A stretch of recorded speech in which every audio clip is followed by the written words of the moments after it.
शीत दिन में ग्लैंड एक्टिविटी बढ़ी जाए तो से ऑयल अधिक अधिक सिक्रेट करती आउ से थ्रू ही व्रणर फर्स्ट स्टेपटा क्रिएट हुए।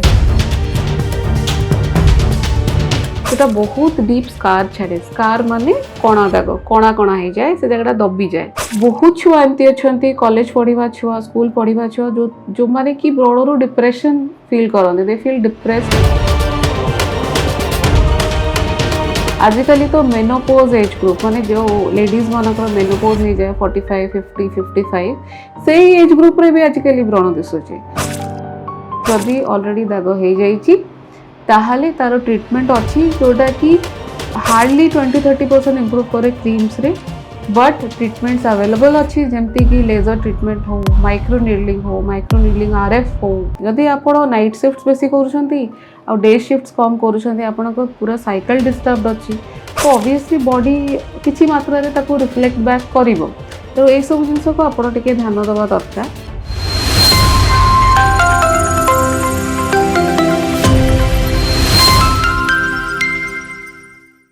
नमस्कार, मु डॉक्टर मोनाली पट्टनायक मु जड़े स्किन स्पेशलिस्ट चर्मरोग विशेषज्ञ।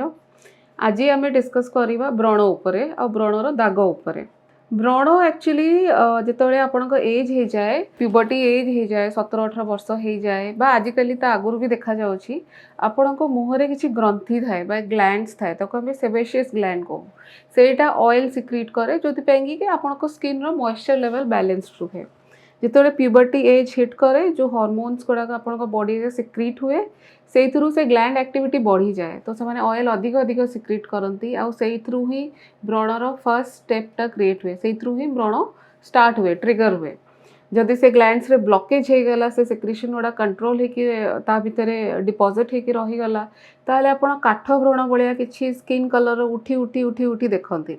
जदि से ऑक्सीडाइज्ड हो जाए ताहले आपण जो ब्लैक हेड्स बा कला कला डॉट थिबा व्रण देखती। एबे नेक्स्ट स्टेप रे जदि सेही व्रण रे आपणकर सेही लीजन रे आपणकर इन्फेक्शन हो गला माने बैक्टीरिया आसीगला से इन्फेक्शन दे देला तो सेटा लाल लाल होकि टिके आउ टिके उठी उठी हो जाए जोटा आपन को छुईले बा सेमती भी पेन करे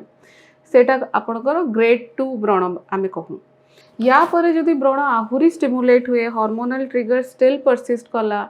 ताहाले सेटा आहुरी बड़ बड़ स्टेज हुए जेमते कि आपण चना डाली इमेजिन करें कि बिरी डाली ठू बड़ साइज आउ जो बूट डाली से साइज भितर ता साइजटा रुए सेटा होची ग्रेड 3 एक्ने आम पाए। ता ऊपर को गले ग्रेड 4 एक्ने थाए जोटा कि मोस्ट सीवियर वेराइटी एथिपाई जे सेटा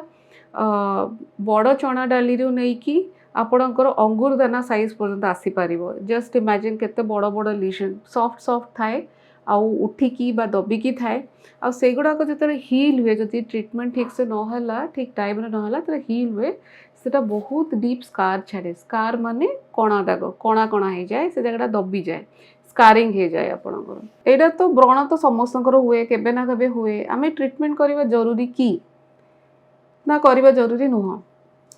मु कहिबी ट्रीटमेंट जरूरी कारण गोटे पॉइंट ऑफ टाइम आप गोटे अधे व्रण आप नेग्लेक्ट कर दे पारती बट ओवर द टाइम गोटे एज ग्रुप रे तर बहुत व्रण आसे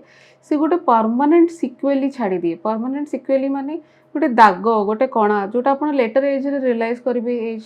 20 30 40 कि सेटा गोटे स्कारिंग इफेक्ट छाड़ी देछे। बहुत छुआ एमती अच्छा कॉलेज पढ़ा छुआ स्कूल पढ़ा छुआ जो माने कि व्रणरू डिप्रेशन फील करते they feel depressed about their looks and सेटा ताको साइकोलॉजी को भी अफेक्ट करे। आ निश्चित भाव में जार अधिक व्रण होतबो से नेचुरली किछि ना किछि अमाउंट ऑफ स्ट्रेस नौथिबे because of that and stress रो आउरी व्रण हुए। तो मु भाबुची स्टिच इन टाइम सेव्स 9 काहे कि हम सेही समय रे व्रणटा को ट्रीट न करि दबा। प्यूबर्टल एज ग्रुप रे व्रण नॉर्मल माने आजिकाली का आपण धरि पारिबे 14-15 वर्ष रु 25 वर्ष भितर जदि ता आगुरु बा ता परे व्रण होउची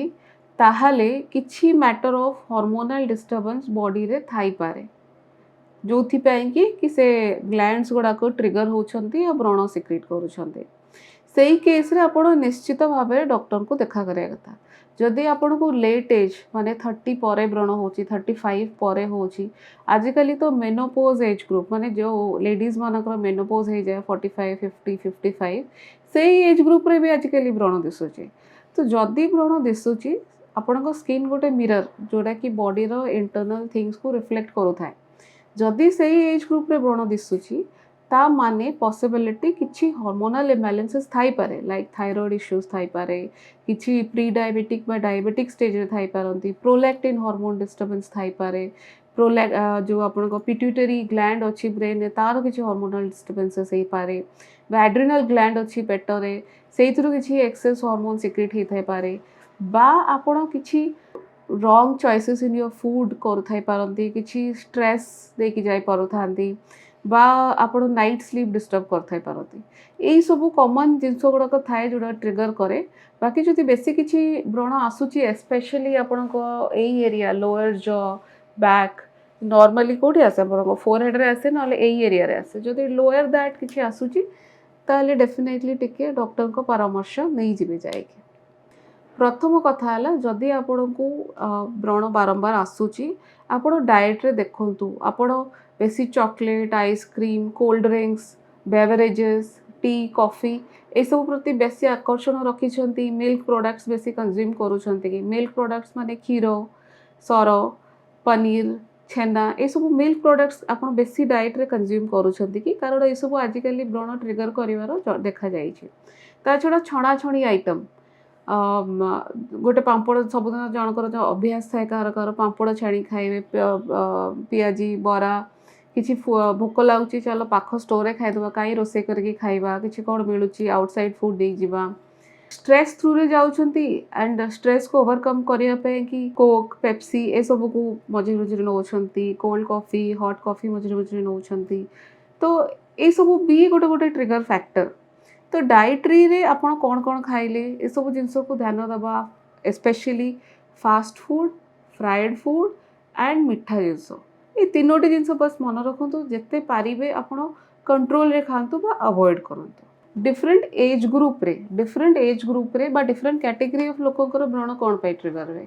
ଆମେ ଦେଖିଲେ ନର୍ମାଲ୍ ଏଜ୍ ଗ୍ରୁପ୍ ହେଉଛି ଅପ୍ ଟୁ 25 ଇୟର୍ସ, ସେଇ ଏଜ୍ରେ ତ ଆସିଯାଏ ବ୍ରଣ,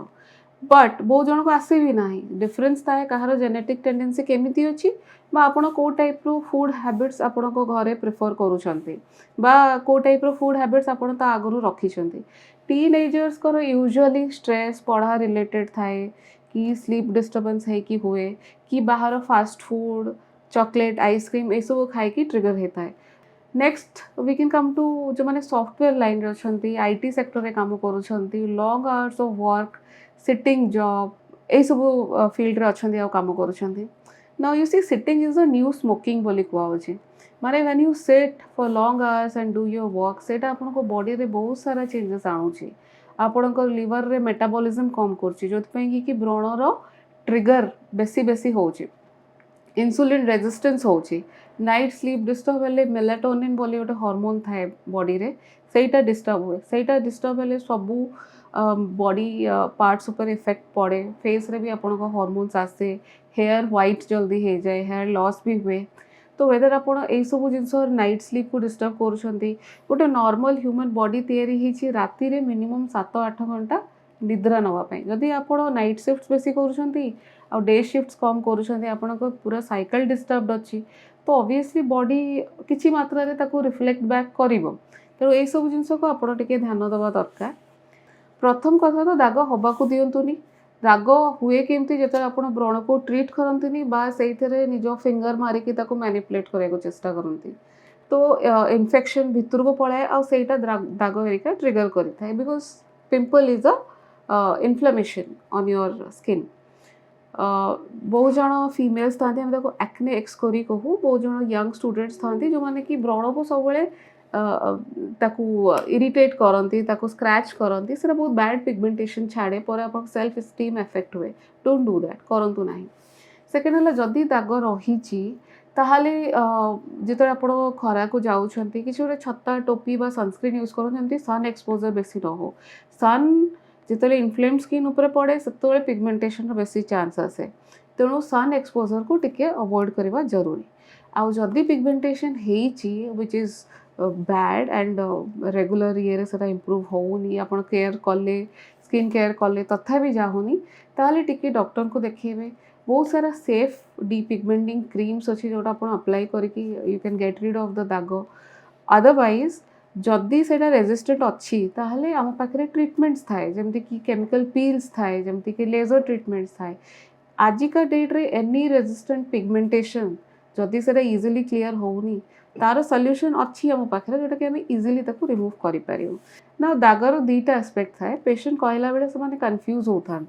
दाग थाए गोटे है पिगमेंटेशन बा कला दाग आउ गोटे दाग थाए जोटा स्कार हो जाए था स्कार माने कणा जोटा डिप्रेशन हो जाए भितर भितर को पड़े था ना स्कार कौन आपड़ जब देखते आप फेस रे स्कार अच्छी जोटा दाग दाग होगी ओपन पोर्स बोली बेले बेले कही था कि आहरी डीप स्कार्स होता है पारे तो स्कार्स कि बहुत थर पेशेंट आमको क्रीम्स मागी था गोटे क्रीम दिंतु जो भल हो मैडम तो scars are little deep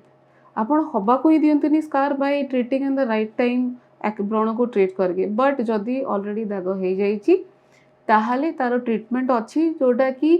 hardly 20-30% improve करे क्रीम्स रे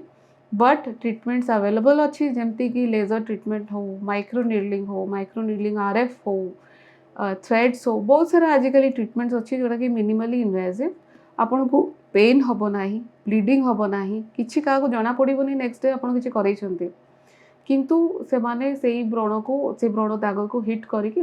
इम्प्रूव कर दे पारे जो एज रे बाहर कथा 15 ରୁ 25 ता बियॉन्ड रे भी बाहर माने 10 ରୁ 15 वर्षर छुआ आउ 25 वर्ष ରୁ 50 वर्ष जाए बहुत लेडीज बहुत जेंट्स आसुंच स्पेशली लेडीज बेसी आसुंच जो मानकर कि ये सब प्रॉब्लम्स देखा जाउची आजिकल का गोटे रोग बहुत कॉमन हो गला दीटा है थायराइड आउ गोटे है पीसीओडी बा polycystic ovarian disease every third और फोर्थ इंडियन गर्ल को पीसीओडी रो किसी ना किसी सिम्पटम्स देखा मिलूँ आम किसी केस डॉक्यूमेंट किसी केस करनु बट सिम्पटम वाइज जमती कि एक्स्ट्रा हेयर ग्रोथ फेस रे रोची स्कैल्प हेयर कमी जाऊँगी बट फेशियल हेयर किसी अधिक रोची सेकेंड है आपंकर अनयूजुअल व्रण पैटर्न लेट एज रे व्रण पैटर्न ये भाया किसी अनयूजुअल थिंग्स देखा मिलूँ in today's population in India along with diabetic tendency or increased hypothyroid tendency तो ये सब जिनस वी नीड अ होलिस्टिक माने अप्रोच ये सब को एक्चुअली ट्रीट करबा पाई कि आम पाखे जो पेशेंट आसी था आम भल से पचारि बुझी था हिस्ट्री कौन आपड़ कौन करमती रोचे कौन खाଇବା पीवा